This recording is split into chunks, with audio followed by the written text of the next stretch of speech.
And going onwards to part 2 here, I will start upon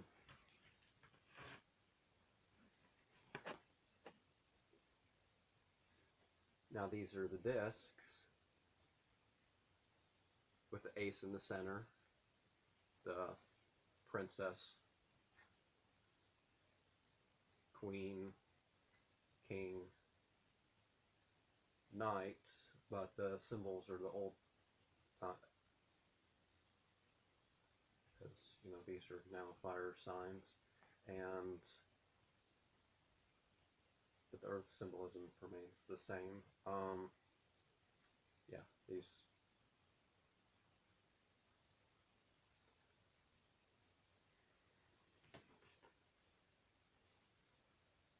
And the next quarter after that will be the air. Again, the princess card, prince, ace in the center, then fire,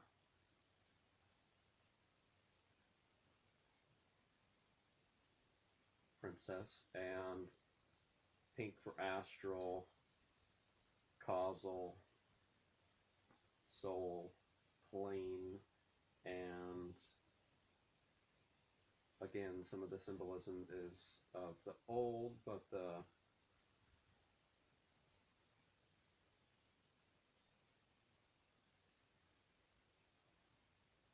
whole Capricorn, Libra,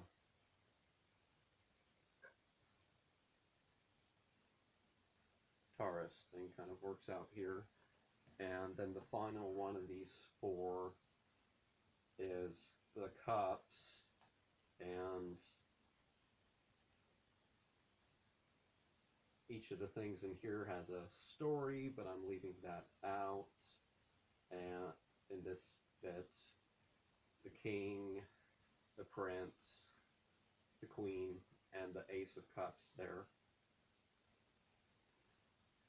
And those 4 from my Eckankar Golden Dawn Tarot, I'll just say that they're 40 apiece or 100 for those 4. And the same goes here.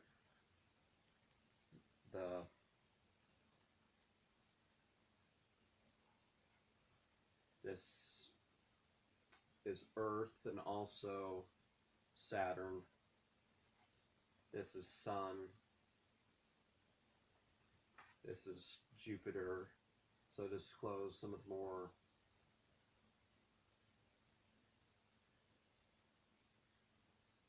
recent. And I'm using the Shimham Forosh sigils in their color with this age of the whole bits of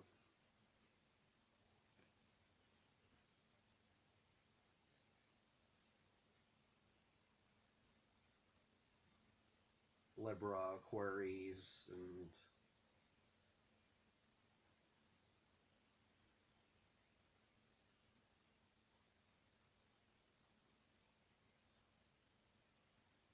Gemini for the water.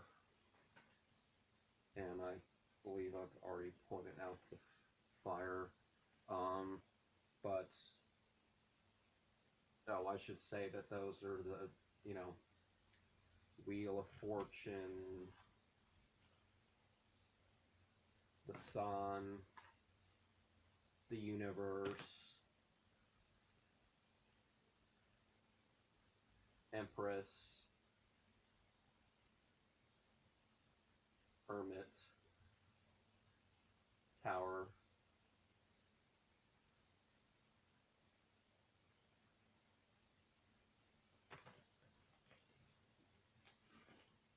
and the Zodiac constellations.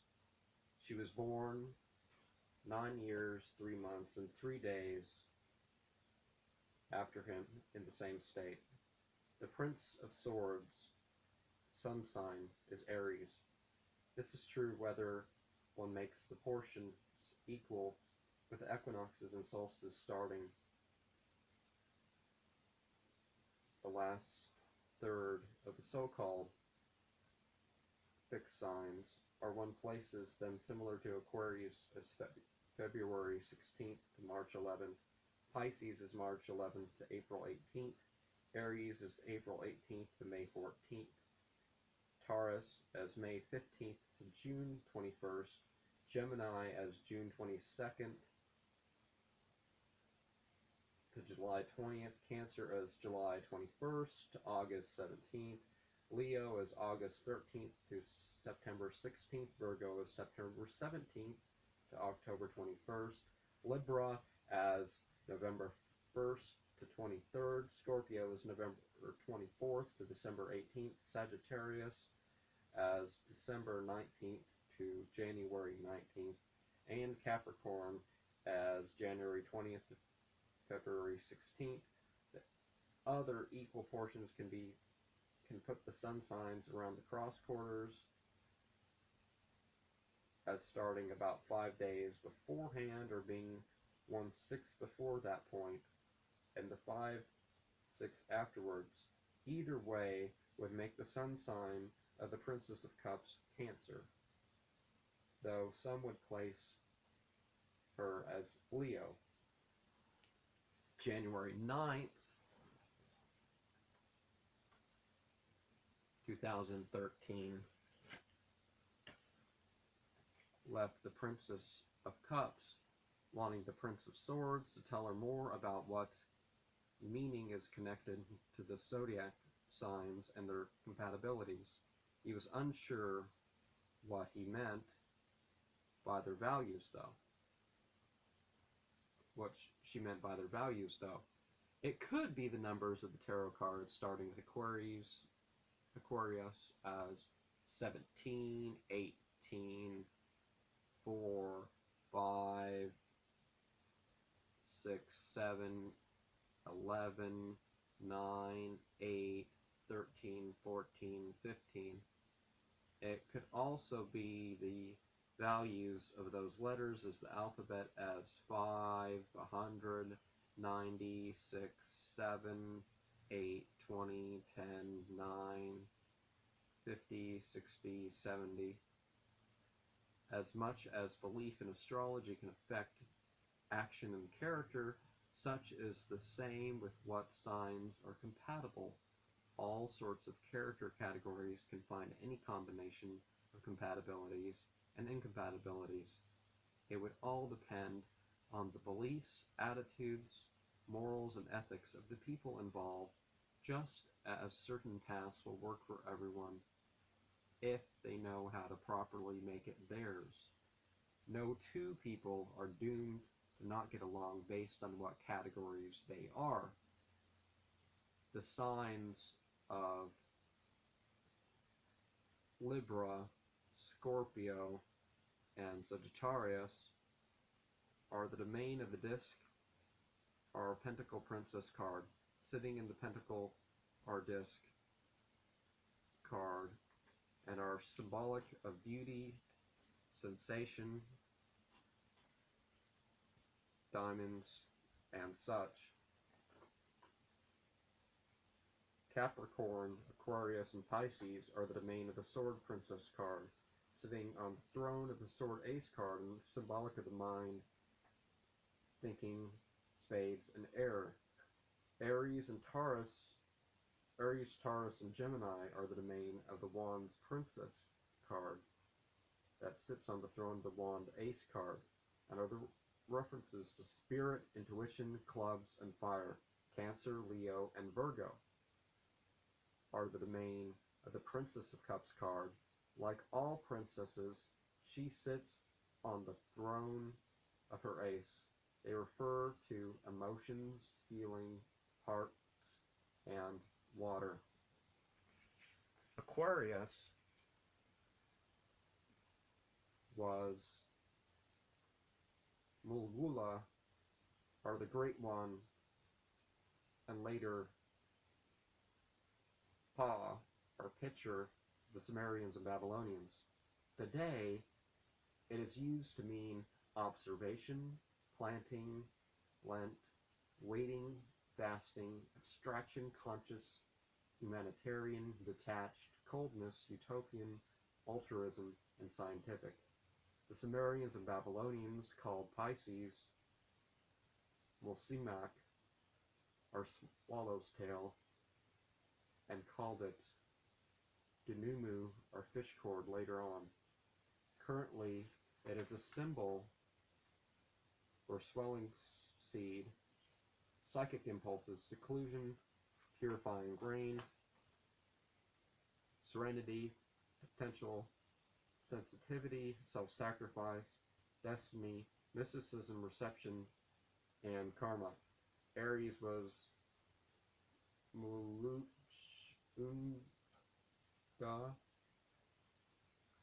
or Dumuzi, the Aquarian workman, the Sumerians and Babylonians. It is certainly used to represent self-assertion, daring, adventure, unfolding energy, initiation energy, germinating times, impatience, and enterprising. Taurus was called Mulguana, or steer of heaven, to the Sumerians and Babylonians. Today, it can be used to refer to invigorating, strengthening, form, creation, preservation, the physical world, the senses, matter, fertility, security, finances, and stewardship. Mulmash Galgal, are the great twins, is what they call Gemini, which was based around the stars Castor and Pollux. Some cultures drew this constellation as a voluptuous woman. It is used as a symbol for diversity, multiplication, vitality, adaptation, imitation, intelligence, instinctive mind, communication, duality, versatility, and mobility. And that is what I mean by ISIS on my shirt. I don't mean the anti-Islamic State.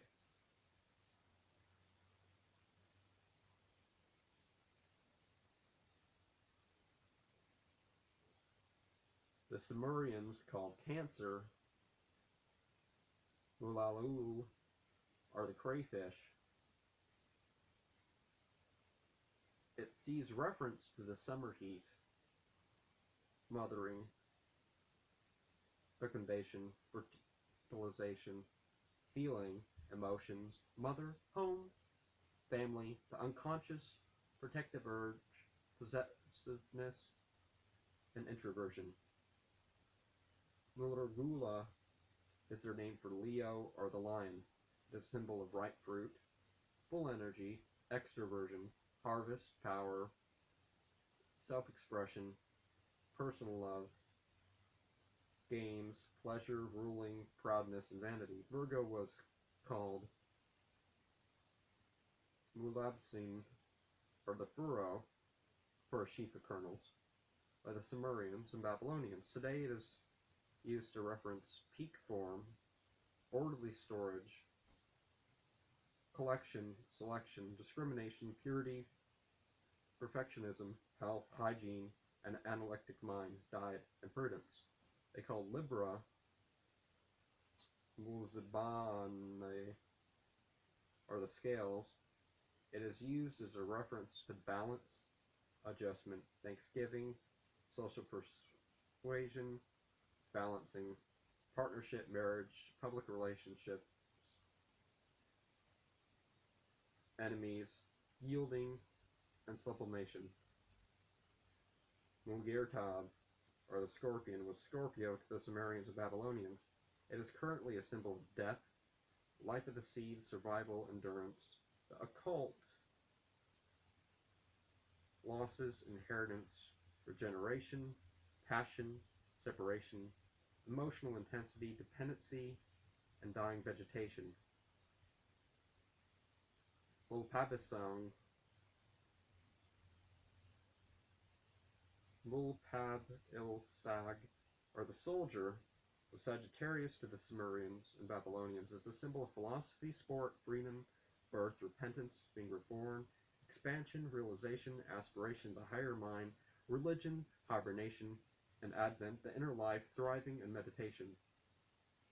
Wolsukurmash, or the goat fish, was Capricorn to the Babylonians and Sumerians. It is used to refer to patience, reality, self-concentration,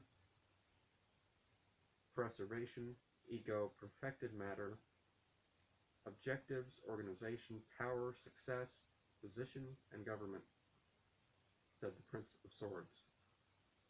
The Princess of Cups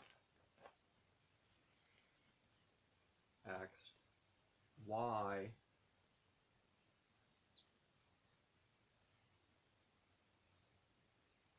mention the Babylonians and Sumerians? He replied, it's because the Greco-Roman culture based its age of Pisces astrology upon their systems. From the eras where Aries, Taurus, Gemini, Cancer, and Leo rose with the spring equinox. That is an important thing to look at in using Age of Aquarius astrology. She understood that knowing about the precession of the equinoxes and the history of symbolism could prove useful in using it herself.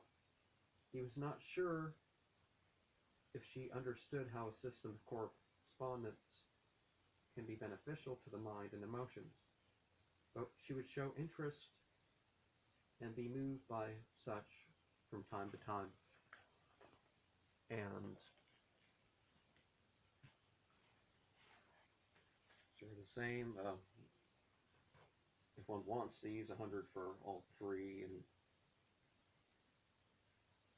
40 apiece.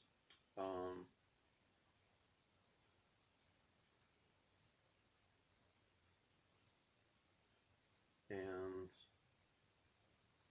you know, see, that's the symbol of symbolism of Leo, Aries, Taurus,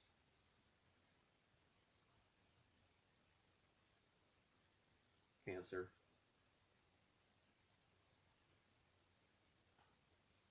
Gemini.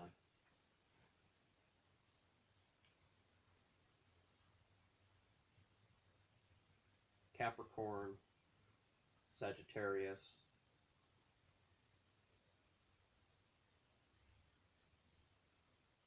is represented dual ways. Again, the symbolism here of the Shemhan Thorash. I included all 72 in this series. Yechid, Chetz, Affirmation, Denial, Shemhan Thorash, Goetia, Outer, Inner, Ascent, Descent, you know, two sort of ways. Libra here, Scorpio, Capricorn, Aquarius, and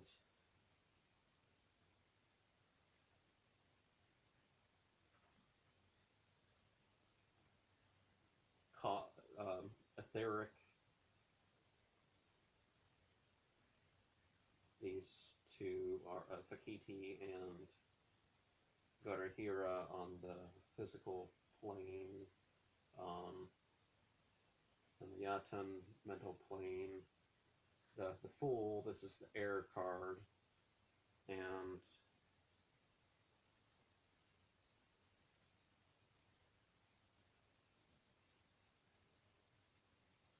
this is Pisces, and this is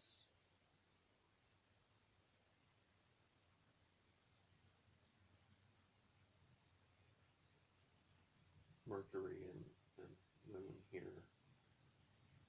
And the final two cards are for the Fire Quarter of Judgment and the Water Quarter of the Hangman here. And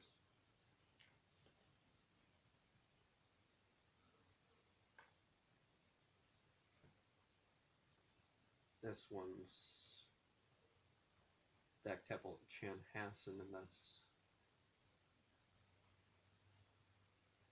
the Prince of Swords told the Princess of Cups how the astrological houses both told the time of the horoscope and similar in symbolism to the Zodiac. As the 12 divisions of the year, the first house around either sunrise are 6 or 7 a.m. The 7th house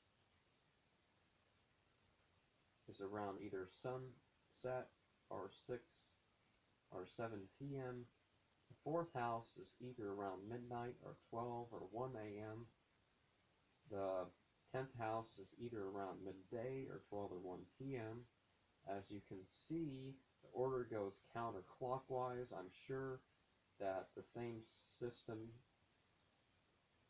has it clockwise. I personally think in a system of the day divided into 12 equal hours in sunset to sunrise and 12 hours of the night.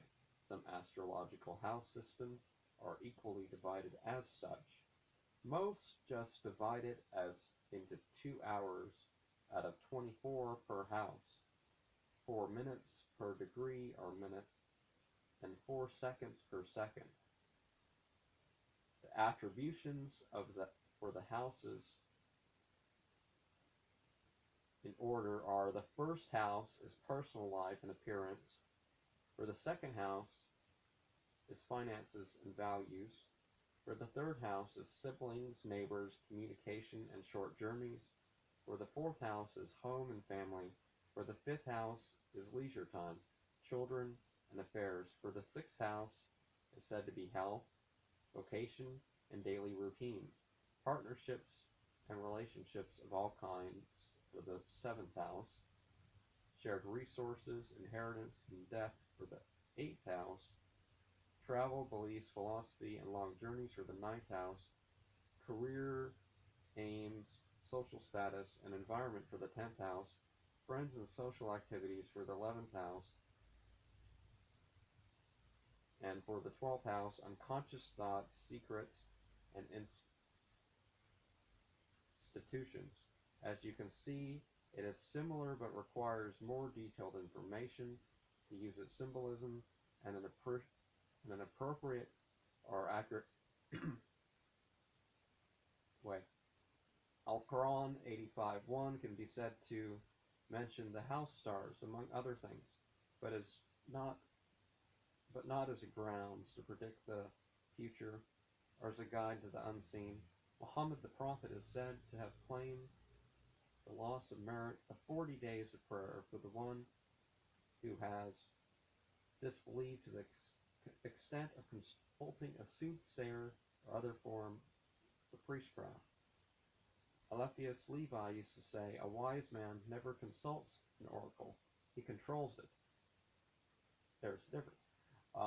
Astrology is best as methods of free association, recording events, remembering events, and imbibing the verbal arts with symbolism. She seemed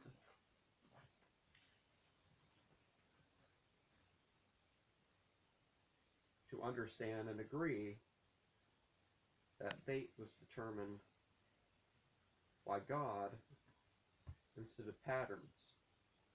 The Princess of Cups was a woman who knew her actions, attitudes, and even abilities were of her own choosing. The Prince of Swords was no fatalist either. January 16th, 2013, when the Princess of Cups said, "I love astrology, but you can't base your whole life on the star alignments. Everyone still has their own personality and free will. I know, silly. I just love astrology, but I don't look into it 100%. She just wanted the Prince of Swords to say what the signs were like.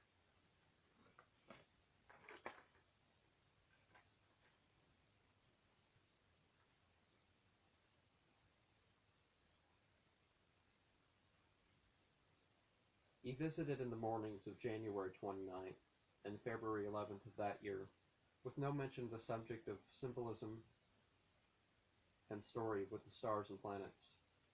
He told her later that astrology is not something to believe in, it's something to put your beliefs in. Eisegesis is preferable over exegesis here. This was one of those moments for her to say, I understand. In the serious sort of way she had many times before.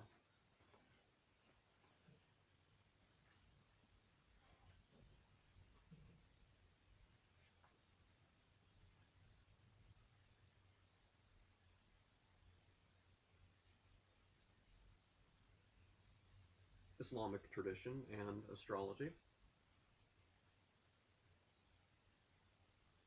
They had many conversations where the astrological houses, where astrological issues arose over the years, but little of the exact details had been remembered. He knows enough of what went on, but knows that many unique and precious things were lost regarding this subject and others. He went over his Enochian book with her and other things of that language. Nothing is remembered as to the astrological thinking in Enochian and a number of other areas.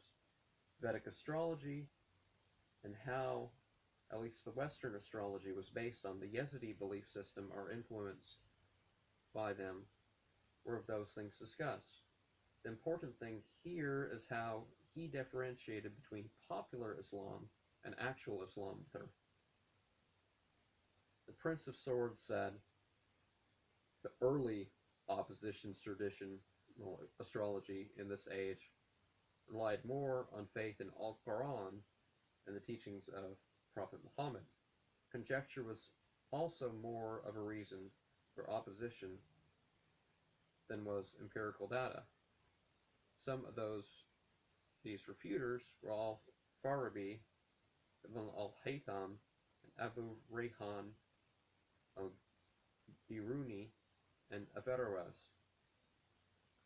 The Princess of Cups replied, you mentioned the last one as some sort of Aristotelian philosopher. Yes. He was a bit too authoritarian. Scientific reasoning was used by these peoples, but traditions of the generations after the prophet of this age often stood above rationalism. I'll focus on the theological basis of things, he replied. She said, okay, I like concepts better than a history lesson. I'd rather know why you believe what you do.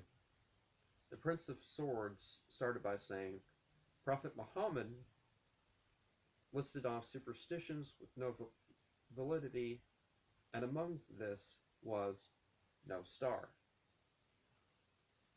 What can be meant by this? What do you mean no star? There's stars and such, the Princess of Cups said. He replied, there are certainly celestial bodies.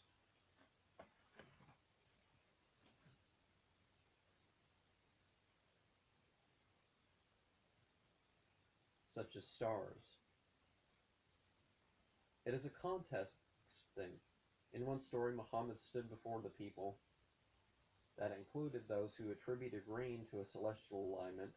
He said, those who said that rain was because of such and such celestial body and such position have disbelieved in God and believed in the star instead. So the point is weather can't be predicted by the charts, by the star charts. You mean besides tides and the moon and seasons from the sun? She replied. He affirmed, yes, Muhammad said in another historical narrative that eclipses of the sun and moon do not signify the death or birth of important people.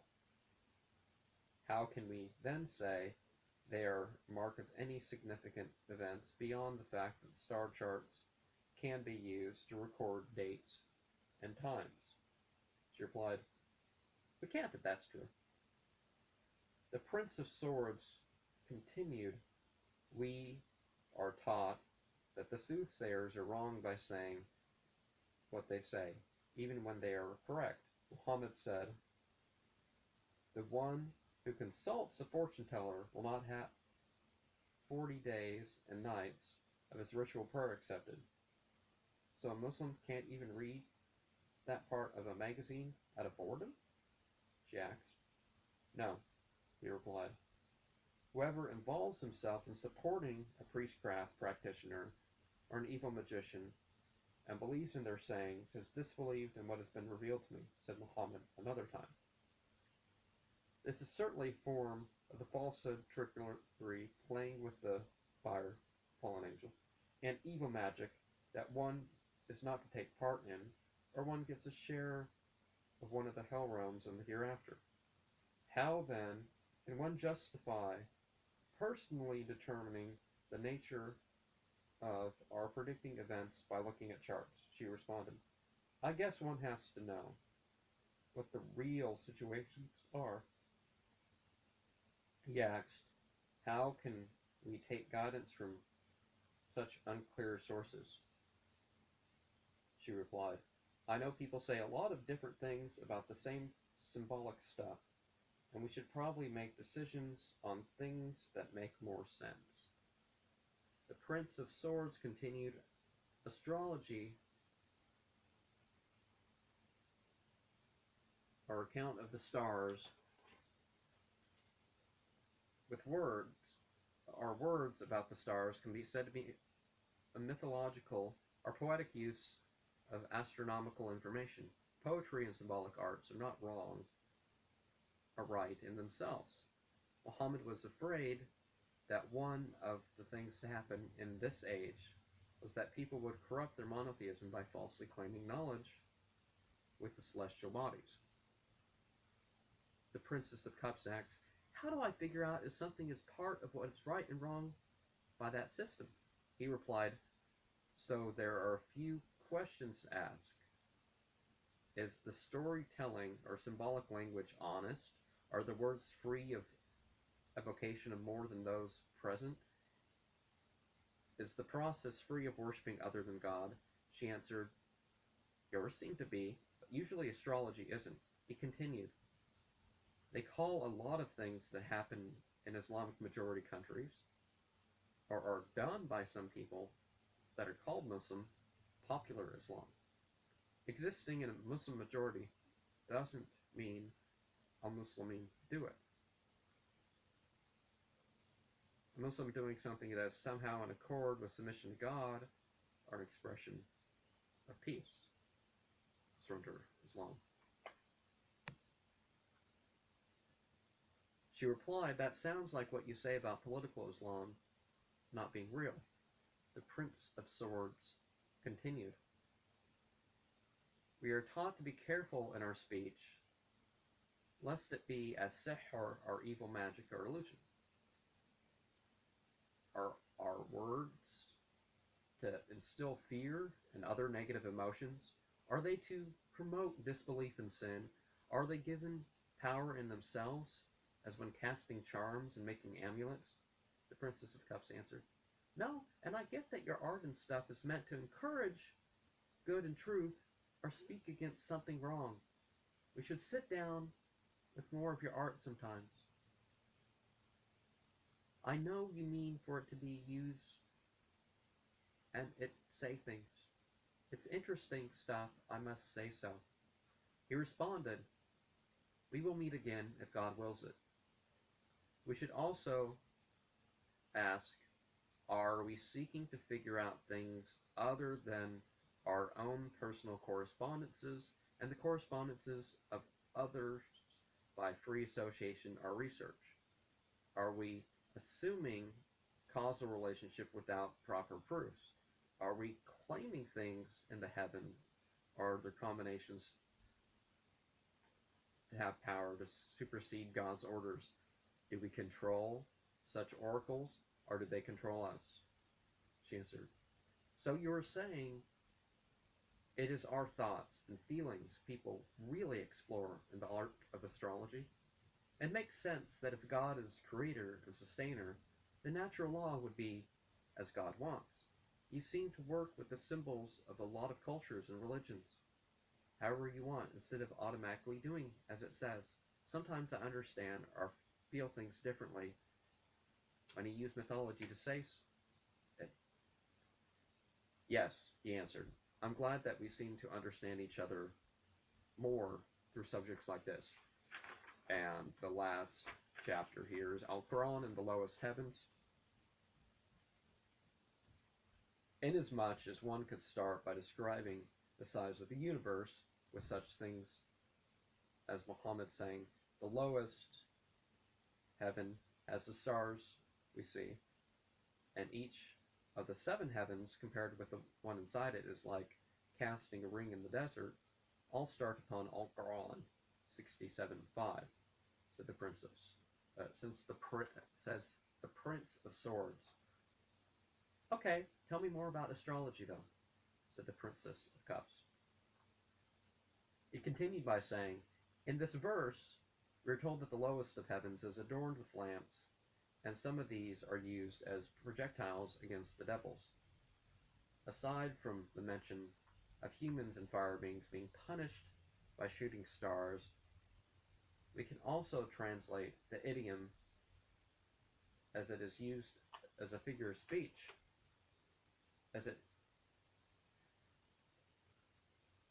then we can say that the stellar bodies are a means of futile guesswork by demons and of mankind and jinn. It does seem that people just make stuff up, she said. He continued by saying, Al-Quran 37:6-9 mentions the heavens as an interest for their adornment that is protected against the satanic forces, and how beings won't be able to hear the high society of the light beings, unfallen angels, that way. They'll get punished for that. It makes sense for things like that to matter even when keeping it to ourselves, she said.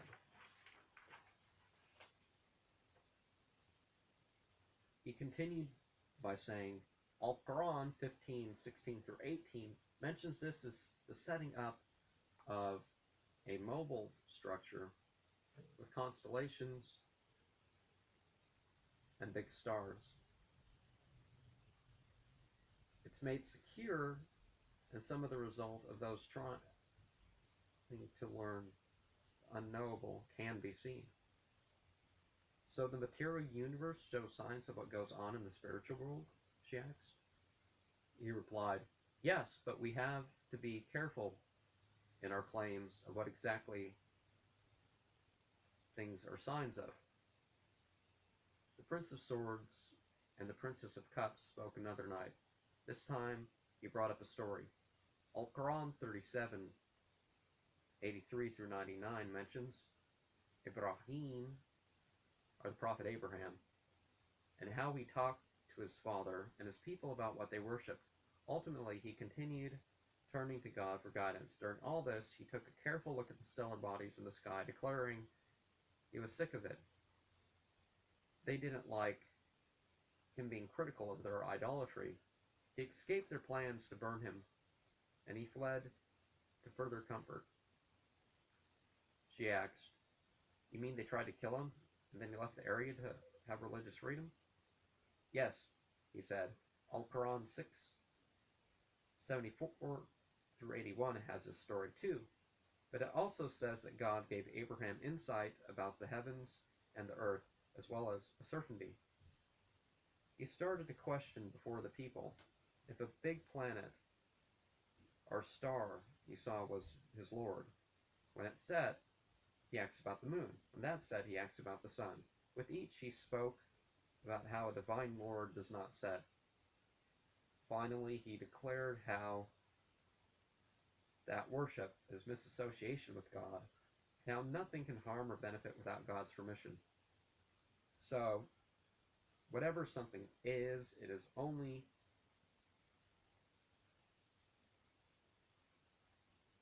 able to do what God lets it do, she asked. He replied, yes, our free choice is limited in ways we may or may not know. They spoke other times on exactly what astrology was and how it compared with astronomy.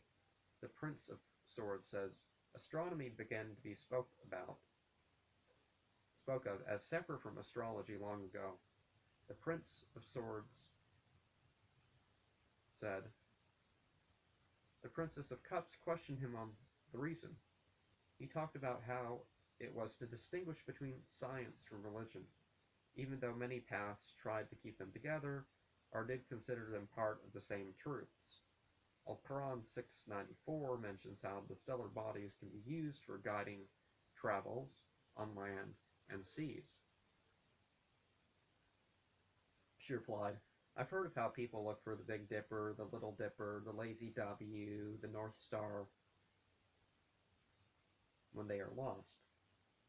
He agreed and continued by saying Al-Quran 16:12 brings up how we are allowed to use the sun, moon, stellar bodies, and their laws to our advantage. Al-Quran 7:54 mentions how it is all God's creation, and such things remain under God's command. Al-Quran 16:16 tells us how the celestial bodies are not only a way of orientation, but to give us something that points the way otherwise. She questioned, You mean they make you think of the Creator? Yes, he answered. Al-Quran 22:18 explains the principle in mentioning how the sun, moon, stars, and such submit automatically. But some humans prostrate in conscious submission. She replied, I get that people are able to corrupt or not do what they should. I guess that is why you prostrate. Part of it, he replied. Al-Quran 24:35 can be interpreted as God is a source of guidance. Notice consciously like an awe-inspiring star, but not confined to Eastern or Western views. She responded, That sounds like how you speak of truth astrologically and pretty much every other religious issue. He told her how that is part of why. He continued by saying, Al-Quran 52:48 through 49 tells us to patiently glorify and praise God when we rise up. This is when the stars are easier to see in the night sky, and when they are disappearing from view in the dawning of the day. She replied, That sounds like the evening, dusk, and dawn prayers you mentioned many times. Don't you pray all night? You don't pray all night, right? No, he answered. It's better to sleep some in the middle of the night and to do good deeds that one can make a habit of or do for a while. The Prince of Swords talked with the Princess of Cups about beliefs the Egyptians and others had about Sirius as a provider and other such things. He brought up how Al-Quran 53:49 mentions how Ashiyara, or Cyrus, which is the brightest star, is sustained by God. He said to her, Al-Quran 56:75 through 82 connects the issue of the coming down of the stars and the deserting them with Al-Quran being protected and preserved. She replied, So it uses stars going out of view to claim that something will stay in view?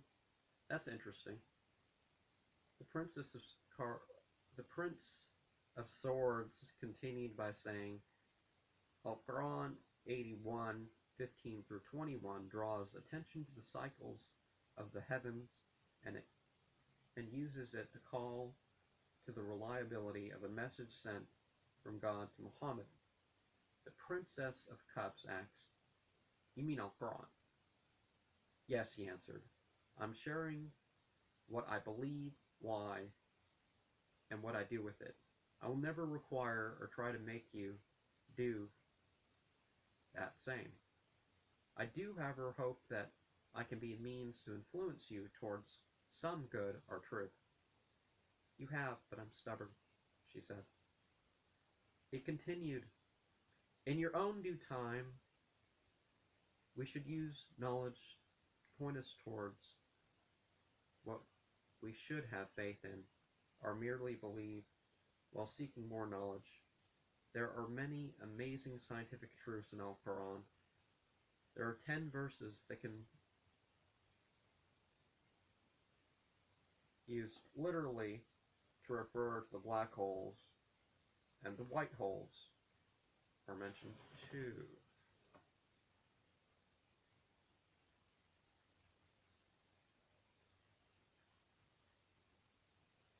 Al-Quran 77:8 uses the impermanence of the stars in the lesson of a last day. Al-Quran 81:2 mentions how stellar bodies can lose the ability to give light. There are further verses that can also point towards spiritual truths. Al-Quran 86:1-4 mentions a stellar body in a way that can be taken as a metaphor for piercing, awakening, and protection. Thus ends what I can think of telling stories, in other words, about or with the stars, called Astrology. She responded about how interesting it was to hear the mythology around astronomy, and they said their good nights. And I'll close with the Princess of Cups astronomically correct birth chart, as I commented on it on the 25th of the 7th month, 1432. Resting as a mountain goat is no reason to gloat. For my reputation to return, in bliss I must float. The ram, Conx am Regis, told her to ride through the change equipose. Constantly they shared of what was more than supposed. We can be as a lion in charge, green-eyed for the path, join the different abilities to be more than complete. Though no pair is perfect, healing all their wounds is God's feet. See also Al-Quran 17:82. Powerfully, I wish I could say I have. To be real priests and priestesses, we have to be pure, guarded for our own sake, I'm sure. A shock in the sky reminds all to return. True spirituality may not be so popular, but there is a way all should yearn. See Al-Quran 2:165. For this life and beyond, turning to God is the cure. See Al-Quran 1190 and 85:14. And the sun